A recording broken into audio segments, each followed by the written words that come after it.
So what is up, everybody? I know it's been several weeks since I've posted a video, but today I'm going to be talking about the late 2019 12.9-inch iPad Pro and who I believe this iPad is for. So let's dive in. Also, if you haven't already, go ahead and hit the like button and subscribe. It really helps my channel grow.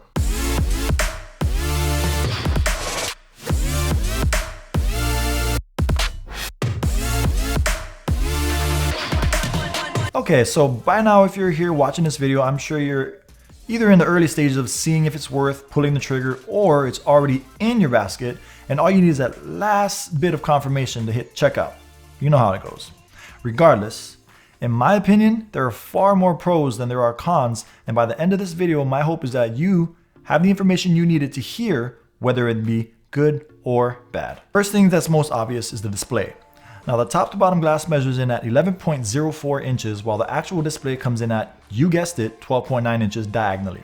For anyone new to display sizes, whether it be tablets, monitors, TVs, and so forth, the 55-inch or 65 inches you're seeing on the new OLED TV is the length measured diagonally from one corner to the opposite corner.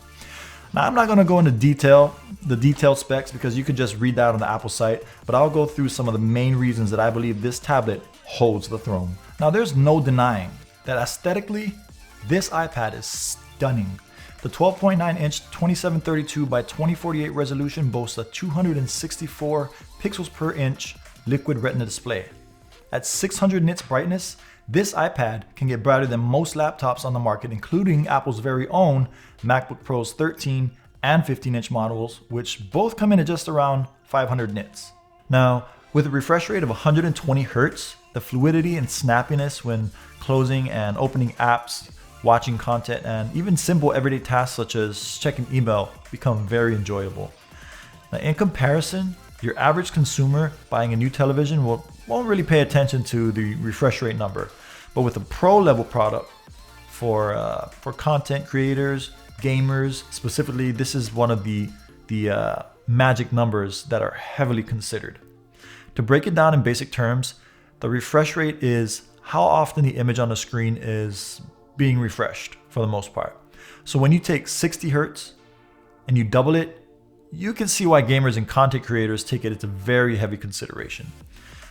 Essentially giving you the ability to see as much as possible in the smoothest way possible. Now, if you're really just using an iPad or tablet to browse Netflix or internet here and there and occasionally watch videos on YouTube, then having a high refresh rate is not really that important. I wouldn't really consider it important in that term. When it comes to internals, however, this iPad Pro looks just as good on the inside as it does on the out. So both the 11-inch and 12.9-inch boast an A12X Bionic chip with a 64-bit architecture. Both the 11-inch and 12.9-inch come in at 4 options for storage, which includes 64 gigabits, 256 gigabits, 512 gigabits, and a mind-blowing 1 terabit of storage. For those who are heavy on photos and videos being stored on your device, the 64 gig option, you can see how that will fill up relatively quick, especially those shooting in video in 4K or higher resolutions on your iPad. 256 is a great option if you plan on using storage in the cloud and or external hard drives.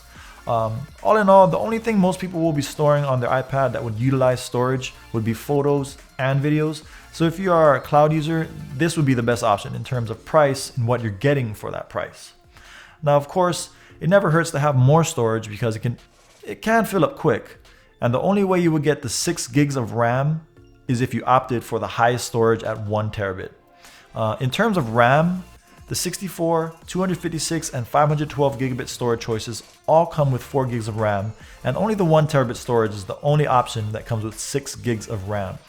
To break it down in simple terms, RAM and storage are two completely different entities. RAM is the memory utilized to run apps, and you can't really save anything to the RAM. Storage, on the other hand, is the amount of space you have to store files.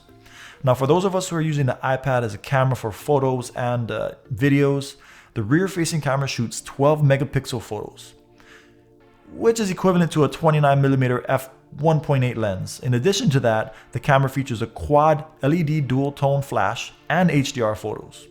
The selfie camera, on the other hand, shoots at 7 megapixels, and is equivalent to 32mm f2.2. However, that also does have HDR.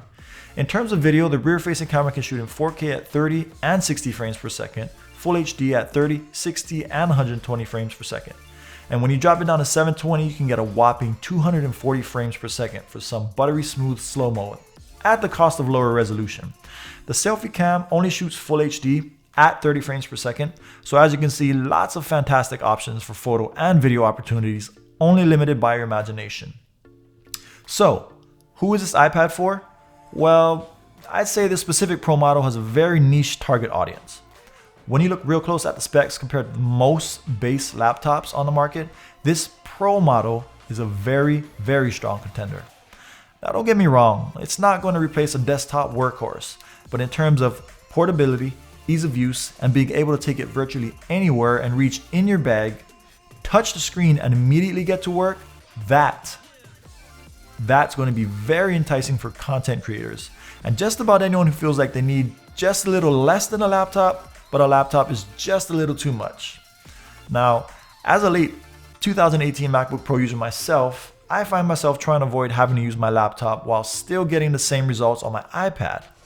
If you create YouTube videos or social media videos, any kind of digital art or graphic design, photography, being able to physically touch the screen and fine-tune details with an Apple Pencil really changes the meaning of appreciating art.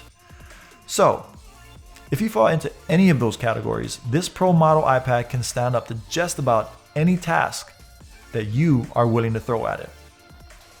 So if you're still debating whether or not this is too much tablet for you, and you're really only looking for something to store, photos and videos, and maybe watch Netflix here and there, or checking your email and surfing the web, I would recommend the 2019 iPad, not the Pro model, but the 2019 iPad. You would be losing screen real estate, resolution, storage options, and a little bit of performance, but the price will go from $799 for an 11-inch model and $999 for a 12.9-inch model down to just $329 for a 10-inch model.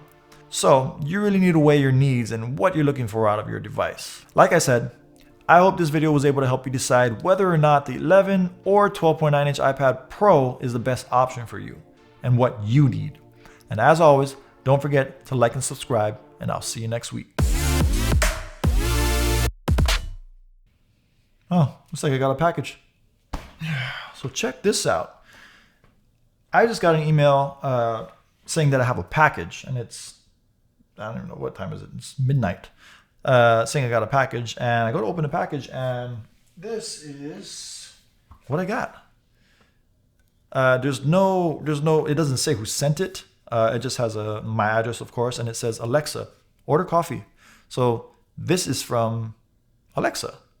If you have a Amazon Alexa, you'll know what I'm talking about, but I guess she just randomly sent me a coffee mug. So it's pretty cool. This is the S&M. I don't know if you can see that, if you're focusing or not. S&M, and it says, Alexa, order coffee. So that's pretty cool. Amazon, you rock.